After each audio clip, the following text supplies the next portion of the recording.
নাহমাদুহু ওয়া নুসাল্লি ওয়া নুসাল্লিমু আলা রাসূলিল কারীম। বিশেষ কোনো কারণে এই 10 দিনের মধ্যে চুল, নখ, অবাঞ্ছিত লোমগুলো কাটা যাবে, কাটলে কোনো ধরনের কাফারা দেওয়ার প্রয়োজন নেই। 39 নম্বর, জবাই করার আদবের মধ্যে অনেক গুরুত্বপূর্ণ কথা আছে। হযরতে শাদ্দাদ ইবনে আউস রাদিয়াল্লাহু তাআলা বলেন, ক্বালা সিনাতানে হাফিজতুমা আর রাসূলুল্লাহ সাল্লাল্লাহু আলাইহি ওয়া সাল্লাম, আল্লাহ তাআলা কাতাবাল ইহসান আলা কুল্লি শাইইন, ফাইজা কাতালতুম ফাসিলুল কাতলাতা, ফাইজা যাবাতুম ফাসিলুজ যাবাহ, ওয়ালিয়াসিদ আহাদুকুম সাফরাতাহু ফালিয়ুরজি যাবিহাতা। অর্থাৎ জবাই করার সময় সুন্দর করে ফেলবেন, জন্তুকে ফেলবেন। জন্তুকে ফেলার পরে খুব আগে ভাগে তলোয়ার খুব ধারালো করে রাখবেন। তলোয়ার দিয়ে আস্তে আস্তে জবাই করবেন। এটা হলো নিয়ম, কারণ ওগুলো আমাদেরকে জবাই করার আল্লাহ নির্দেশ আছে, কিন্তু আমরা জবাই করতেছি। সুতরাং সুন্দরভাবে জবাই করবেন।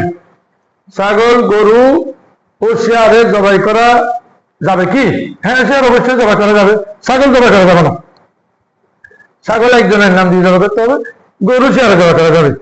হ্যাঁ, একজনে যদি জবাই করতে না পারে, এখানেও শেয়ার করতে পারে, 2 জন বা 3 জনে জবাই করতে পারে। তবে 3 জন মুসলমান হতে হবে এবং 3 জনে বিসমিল্লাহ আল্লাহু আকবার বলে জবাই করতে হবে। ওয়া আখিরু দাওয়ানা আলহামদুলিল্লাহ।